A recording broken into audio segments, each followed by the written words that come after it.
Um Fla-Flu. Pô, o Fla-Flu não tem mais graça, cara. Nos últimos 4, o Fluminense acertou um chute no gol do... Não é que fez um gol, acertou um chute. Isso aí, todo ano vai ser a mesma coisa. Flamengo e Palmeiras. Flamengo e Flamengo. O objetivo agora do Flamengo é comprar um clube de futebol europeu. Segundo o jornalista Vene Casagrande, o Flamengo formalizou uma proposta oficial à Lazio da Itália para ter o meia Marcos Antônio por empréstimo com opção de compra. A proposta do Flamengo não agradou os italianos, que enviaram uma contraproposta que está sendo debatida internamente pelos dirigentes rubro-negros. E aí sim, o Flamengo deve enviar uma nova proposta aos italianos. Jogador muito bem avaliado pela diretoria e também pela comissão técnica. Já recebeu o aval positivo do técnico Tite. Marcos Antônio, que não faz parte dos planos da Lazio para a próxima temporada e está passando férias no interior da Bahia. Uma possível contratação do Marcos Antônio te agrada? Deixa aí nos comentários, porque o Flamengo foi com tudo, foi pesado e formalizou aí uma proposta à Lazio para contratar um jogador por empréstimo com opção de compra. Agora sim, hein? Melhor notícia de todas. É o estádio do Mengão que está chegando. Aliás, segundo o jornal o Globo, com a desapropriação do terreno na região do gasômetro, oficializada hoje pela Prefeitura do Rio de Janeiro, o Flamengo espera lançar a pedra fundamental da obra do seu estádio já no mês de outubro. Rapaz, agora outubro, hein? Piscou, já é outubro. Que beleza! O prazo foi combinado com o prefeito Eduardo Paes, que será um dos grandes homenageados na ocasião pelo presidente rubro-negro Rodolfo Landim. O clube, inclusive, já conversa sobre a realização de uma grande festa de inauguração lá na área do gasômetro após vitória no leilão do terreno previsto para acontecer até 30 dias. Em até 30 dias vai acontecer o leilão do terreno do gasômetro e o Flamengo já está preparado para fazer aí a aquisição através desse leilão. A ideia é que o trâmite burocrático e político para a oficialização da compra do espaço pelo Flamengo aconteça antes das eleições municipais em outubro e antes do pleito do clube em dezembro. Responsável pela desapropriação e seus desdobramentos, o secretário Jorge Arraes, da Secretaria de Coordenação Governamental, vai acelerar as tratativas a partir de agora. Enquanto eu vou trazendo aqui essa informação para o torcedor rubro-negro, eu vou pedir aí o nosso editor para colocar imagens do projeto do novo estádio do Mengão.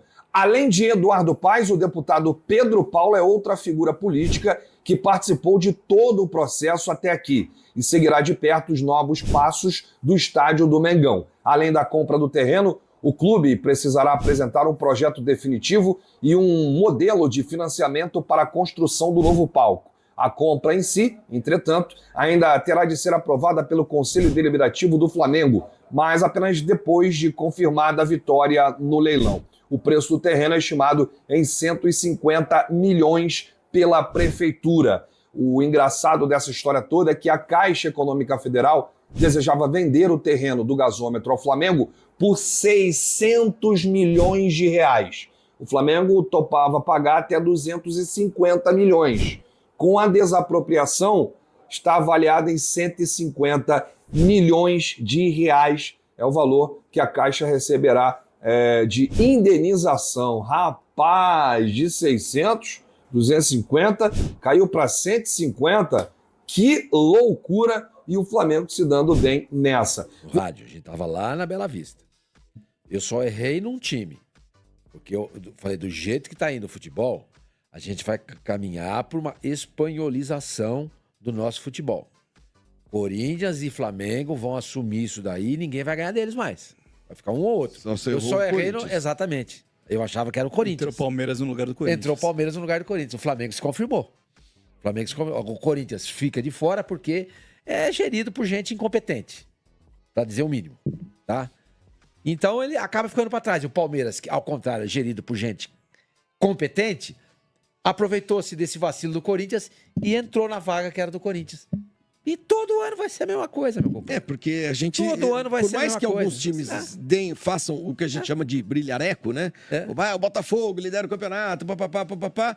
No fim das contas, as coisas se estabilizam. Vai aparecer de vez em quando um Atlético de Madrid, entendeu? Vai aparecer de vez em quando um Atlético de Madrid. Pode ser um Atlético Mineiro, pode ser exatamente. Pode ser um Cruzeiro, de repente com investimento pesado. Mas do jeito que tá, essa distribuição de renda e do jeito que esses dois times são bem administrados, queiram ou não, Flamengo e Palmeiras são muitíssimo bem administrados. Muitíssimo bem administrados. Então você não consegue ganhar deles. Você não consegue ganhar. Entendeu? E o Flamengo... Um campeonato longo? E o Flamengo vai construir um estádio agora. Ele não ganhou terreno de ninguém pra fazer estádio, hein? Tá comprando. Aliás, vamos explicar isso aí, senhor Mano. Porque pera um pouquinho. O prefeito anunciou... Não sei. Eu li ontem e confesso que as matérias... critico. As matérias são muito mal escritas ultimamente. A conclusão que eu cheguei é que o Flamengo tá comprando um terreno. Mas que o foi Eduardo Paes, porque fica no lugar... desapropriou o terreno. O que é desapropriar o terreno? Eles indenizaram quem tinha posse sobre o terreno. Bacana. Entendeu? E vai fazer o quê com o terreno? Vai dar pro Flamengo? Não, o Flamengo vai pagar por isso. Vai pagar a quem? Vai pagar a prefeitura. A prefeitura. Bom, eu espero que seja assim. Bom, enfim. Ou eu não entendi, mas o prefeito Eduardo Paes, ontem, claro que também numa manobra eleitoreira, afinal de contas temos eleições esse ano para a prefeitura, ele é vascaíno, candidato a prefeito, a reeleição. Imagina. Aliás, a postagem dele é até engraçada. Ele vai ter que dar essa notícia, péssima notícia, brincando, né? Porque ele é vascaíno e tal, que está desapropriando o terreno onde o Flamengo quer fazer o seu estádio ali no Gasômetro, região portuária ali do Rio de Janeiro. Claro, esse é um primeiro passo. Acho que agora o Flamengo precisa comprar o terreno. Imagino que seja isso. Precisa pagar pelo terreno e também precisa financiar a construção do estádio. Não é uma coisa que vai sair em 2, 3 meses, né? Mas é um primeiro passo para que o Flamengo tenha o seu estádio e tenha a sua casa, assim como tem o Botafogo, assim como tem o Vasco e não tem o Fluminense. Provavelmente vai ser o Fluminense que vai ficar tocando o Maracanã. As coisas do Maracanã. Exatamente. Eu acho que vai ser isso. Mas enfim, Flavinho, voltando só para encerrar o assunto. É isso aí, todo ano vai ser a mesma coisa. Flamengo e Palmeiras. Palmeiras e Flamengo. Flamengo 24, Palmeiras 23. Já começam a desgarrar. Talvez seja cedo para dizer desgarrar, mas eu diria que sim. Porque quando a gente olha para os que estão atrás do Palmeiras, Bahia, Botafogo, Atlético Paranaense, Bragantino, eu acho que esses times não serão campeões brasileiros, não lutarão pelo título brasileiro. Os grandes que deveriam, talvez, lutar pelo título brasileiro, o São Paulo, o Atlético. São Paulo, a gente estava falando de São Paulo super animado e tal. Esses já se desgarraram. O São Paulo está 9 pontos atrás do Flamengo. O Atlético está 10 pontos atrás do Flamengo. Tá, tudo bem, tem um jogo a menos, mas está 10 pontos atrás, né? Então, eu vou dizer para vocês que amam o futebol brasileiro e que amam o campeonato de pontos corridos. O campeonato vai ser isso aí, ó. Flamengo e Palmeiras vão começar a se distanciar. Isso aí é corrida de Fórmula 1 de 2 carros bons na ponta. Sabe o que eu acho também, Flavinho? O seguinte, por exemplo, os adversários locais de Flamengo e Palmeiras, do Palmeiras, eles são mais difíceis. É mais difícil pro Palmeiras ganhar do Corinthians e do São Paulo. Opa! Pronto. É o Pocoyo. É mais difícil pro Palmeiras enfrentar São Paulo e Corinthians do que o Flamengo enfrentar Fluminense, Vasco e Botafogo. É mais difícil. Entendeu? Porque tropeços eles vão acontecer durante a competição. Aí você fala, né, um Fla-Flu. O Fla-Flu não tem mais graça, cara. Não tem mais. Os últimos 4 Fla-Flus, nós vamos falar sobre isso daqui a pouco. O Fluminense, nos últimos 4, o Fluminense acertou um chute no gol do... Não é que fez um gol, acertou um chute. No 4 jogos. Em 4 jogos. Você entendeu? Contra o Flamengo. Aí você pega o Vasco. Tomou de 6 do Flamengo. O Botafogo é quem tem encarado mais o Flamengo. Aí você pega o Palmeiras, por pior que esteja o Corinthians... É jogo duro. É jogo duro, velho. É jogo duro. E com o São Paulo, o Palmeiras não costuma se dar bem. Então, eu vejo assim, que se a gente for olhar, traçar essa perspectiva, o caminho do Flamengo, ele é menos espinhoso do que o do Palmeiras. Por causa dos clássicos. Exatamente. E vamos começar com os melhores momentos do Flamengo com o Fluminense. Um jogo que estava meio enroscado, porque estava chegando no final. Mas o primeiro tempo, o Flamengo não fez 2, 3 gols Sim. por preciosismo e por problema de finalização mesmo dos seus jogadores, porque o Fluminense ficou com aquele joguinho, aquela brincadeira, aquela babaquice de ficar... Isso faz algum sentido num jogo de futebol profissional. Eu torço muito para que todo lance desse saia gol. Impressionante. Olha o Bruno Henrique, hein? Meu Deus.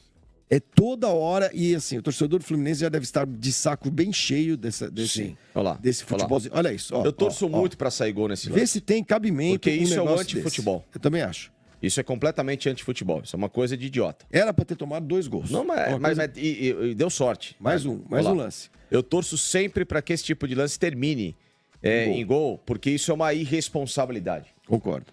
Completa. Isso é você fazer o torcedor de trouxa, né? Uma pessoa que trabalha com esse tipo de risco, ela não pode, em hipótese alguma, trabalhar numa equipe profissional de alto gabarito como o Fluminense. E por isso que eu falo que o Fernando Diniz, para mim, é a tartaruga que subiu na árvore e a gente não sabe como chegou lá. Que é o título da Libertadores. Sim, não, o trabalho dele em si, a carreira dele em si. Eu acho que com esse nível de apresentações que ele tem, que isso é a média. Ele, para mim, é uma tartaruga que subiu na árvore e a gente não sabe como. De verdade.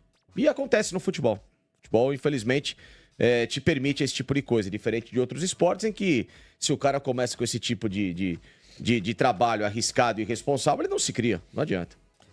O Michelete, o que era um estilo, tá virando irresponsabilidade mesmo, você concorda? Tá, concordo. Muita gente, né? Não a gente, né? Mas muita gente chegou a aplaudir esse estilo, justamente por ser semelhante ao estilo, à escola do Guardiola, mas virou irresponsabilidade, né? Tem aquele lance que foi feito justamente na final contra o City, que fica tocando bola atrás, né? E todo mundo achou bonito, mas não é uma jogada objetiva, né? Não adianta você tocar a bola tantas vezes. Esse é o pênalti polêmico, né? O que você achou? Eu achei que não foi pênalti. Não? Eu achei que não. Eu achei que tem uma imagem de trás que você percebe que dá uma tesoura. Que não foi pênalti ou você achou que foi falta? Foi falta do Bruno Henrique. Ah, tá. Então, mas o pênalti... foi falta do Bruno Henrique antes. Falta do Bruno Henrique antes, isso. Tá. Aí anula o pênalti, né? Porque o lance anterior mas foi falta... Pênalti. Quem achou que não foi falta? Se você anula a falta, né? O cara derruba. No caso, derruba, exatamente. Sim. Né? Foram 2 faltas no mesmo lance. Mas eu acho uma irresponsabilidade tremenda isso daí. Eu acho que o Fernando Diniz deveria... Ele é muito teimoso, né? Ele é um cara que peca pela teimosia. Ele é um cara com boas ideias, isso daí é inegável. Só que não adianta só ter boas ideias. O cara precisa se reciclar. Campeão da Libertadores está em último lugar no campeonato. Em contrapartida, né, Flavinho? O Tite, com o pragmatismo dele... Nos últimos 10 jogos, o Flamengo só perdeu 1. Então... Empatou outro, ganhou 8. 8 e jogos. E o Tite também tem as teimosias dele, hein? Sim. É bom que se diga mas também. Mas não são devaneios, né? Exatamente. No giro é responsabilidade, né? Exatamente. E o Flamengo, em contrapartida, tá crescendo. E é sempre bom lembrar que o Flamengo tem 7 desfalques. Pô, é quase um time, velho. É quase um time. Aí perde. Tudo bem que o elenco do Flamengo também é um elenco... Sim, né? Mas claro. Que dá essa condição de ter 7 desfalques. Coloca 3 desfalques no Corinthians, você vai ver o pandemônio que fica. Mica, escala o Flamengo de ontem, escala o Fluminense de ontem. No papel, jogador por jogador, não é uma diferença brutal. No papel, as escalações de ontem... Tá? De ontem. Seriam com os titulares. Com os titulares. Seria uma diferença brutal. Mas aí você tem razão. Você pega o Flamengo que jogou ontem, não é um time super estrelado e tudo mais. Tem um belo elenco, evidente que tem. Sim, mas você viu ontem à noite quem estava fazendo gol pelo Uruguai ontem? O último gol do Uruguai é jogada do De La Cruz. Gol do Vinha. Gol do Vinha. O Flamengo que fez o gol, né? Mas Arrascaeta nem jogando. Mas o que eu tô falando... Arrascaeta não jogou? Eu não vi, pelo menos. Não vi o jogo inteiro. Foi isso, Michelete? Mas o que eu tô dizendo Veja aí, Michelete, o Flamengo, ele, com o Tite, passou a racionalizar um pouco mais o futebol. E o torcedor também. O futebol é muito mais do que um romantismo de vamos jogar, a arte, bababá, a universidade da bola, aquela coisa prolixa, chata, insuportável. Futebol é simples. Futebol, o primeiro objetivo é somar ponto e ganhar. Fazer gol. Depois, você pode melhorar a sua performance com variações.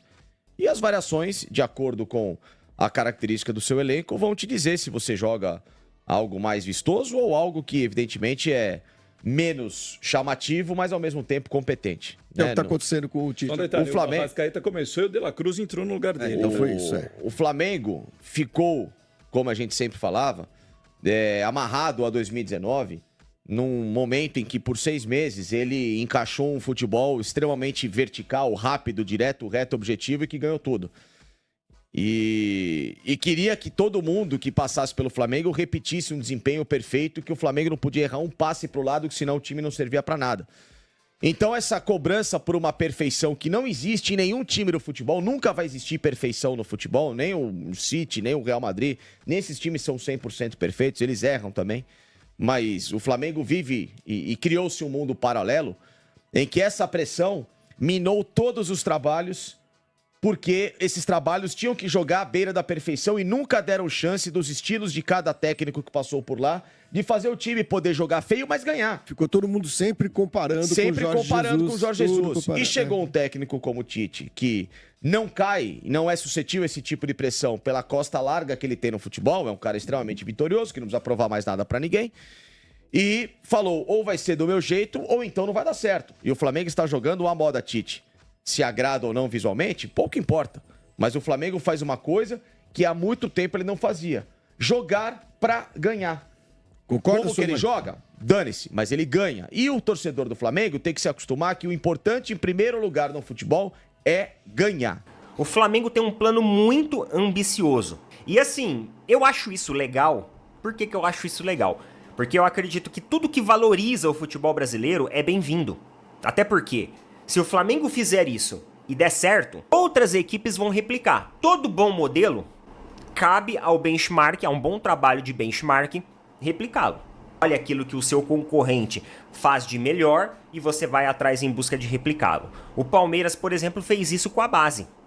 O Palmeiras viu que o São Paulo revelava jogadores lá no início dos anos 2000, na década de 90. Muitos jogadores eram revelados pelo São Paulo. O Flamengo vem revelando jogadores há tempos. Então o Palmeiras sentiu a necessidade também de ter uma formação de base que revelasse grandes jogadores. E olha o fruto que estamos colhendo de tudo isso. O objetivo agora do Flamengo é comprar um clube de futebol europeu. Ah, Neto, mas que parada que é essa? Não, vamos lá. Matéria aqui da coluna do Fla e vamos entender o que é isso. O Flamengo não desistiu de ter um clube em Portugal. Isso aqui já é uma ideia que provavelmente alguns torcedores aí flamenguistas já vão saber que isso acontece.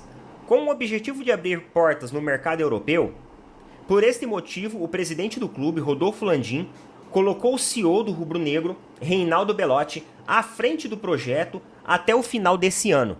Então olha só, cara, o Landim ele quer acelerar estádio, projeto de internacionalização, ele quer sair por cima da carne seca.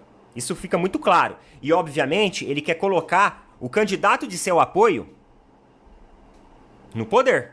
Isso é óbvio. Conforme informação do jornal Extra, a ideia do Flamengo é ter uma valorização maior da marca no mercado europeu, com o objetivo de atuar em diversas frentes, seja pelo lado financeiro quanto esportivo. Por esse motivo, Reinaldo Belotti está encarregado de conduzir o projeto e já iniciou algumas tratativas em Portugal. Vale destacar que o Flamengo já tentou ter um clube parceiro em Portugal. Trata-se do Tondela. No entanto, o time português caiu para a segunda divisão do Campeonato Português e, portanto, o rubro-negro deixou de lado o projeto na ocasião. Agora, o objetivo do Flamengo é retomar a ideia a partir do segundo semestre. Atualmente, o Flamengo tem boas relações com clubes do exterior, principalmente europeus. A Estrela Amadora, que é um clube lá de Portugal, virou um parceiro do rubro-negro, e ambos os clubes negociam jogadores constantemente nas últimas janelas de transferência. A ideia do rubro-negro é ampliar o leque e ter um clube em Portugal que irá facilitar o projeto proposto por Rodolfo Landim. Esse projeto de internacionalização, galera, ele vem também lá do Valim, né? Do Vasconcelos. Ele falou também sobre essa questão de você internacionalizar as marcas e você ganhar mais espaço de mercado, visto que hoje uma boa parte dos clubes brasileiros são regionalizados. O Atlético Mineiro tem uma intenção igual. Só que em vez de internacionalizar, o Atlético Mineiro primeiro ele quer expandir no Brasil o Clube Atlético Mineiro. Então eles têm um projeto também, lá, uma pauta especial para eles expandirem o número de torcida. Afinal, o Atlético Mineiro tem uma torcida infinitamente menor. Infinitamente menor. Eu acredito que clubes que consigam trabalhar esse plano de internacionalização hoje é o Flamengo, por causa, enfim, da marca, do valor, dos jogadores projetados. Calma aí, torcedor, que tem uma curiosidade aqui sobre o jogo de ontem que eu vou trazer para vocês, mas quero comentar aí sobre a fala do Sormani. Eu só discordo quando ele diz que é mais difícil para o Palmeiras no Campeonato Paulista, confronto de clássicos, do que para o Flamengo. Hoje, basicamente, o Corinthians é como se fosse o Vasco paulista. Então, nesse quesito, nós estamos empatados. Já o São Paulo nós podemos colocar como se fosse o Botafogo aqui no Rio de Janeiro, porque o Botafogo vem sim numa fase boa, tem ganhado jogos importantes, tanto é que tá bem na tabela aí, não tá mal. Já o Fluminense a gente pode colocar aí como se fosse um Red Bull Bragantino, porque se a gente for colocar no papel, o Fluminense é um bom time. Ele só precisa entrar no caminho novamente e buscar uma estratégia nova. Porque time tem. Agora falando da nossa curiosidade, pênalti mal batido? Não. Pedro do Flamengo diz que ia cobrar no canto onde Fábio pulou. E tá aí, nação. Na verdade, o Pedro virou o pé. Quem não teve aquele frio na barriga quando se deparou com a cobrança do Pedro? Por alguns segundos eu achei que o Pedro ia perder aquele gol. Mas em uma entrevista para a Flá TV, ele revelou que na verdade ele mudou de decisão em cima da hora. E definitivamente Pedro iria perder porque ele ia chutar no canto em que Fábio pulou. Mas que bom que deu tudo certo. O Mengão saiu com a vitória. E quero deixar os créditos desse vídeo aqui para o Placar TV, para o Opina Porco e para o Rafa Melo. Dá uma conferida lá no canal dessa rapaziada que eu tenho certeza que você vai encontrar as notícias mais atualizadas do dia. Dá uma moral também e deixa aquele like. E se você curtiu esse conteúdo aqui, deixa o seu like, se inscreve no canal e até o próximo vídeo.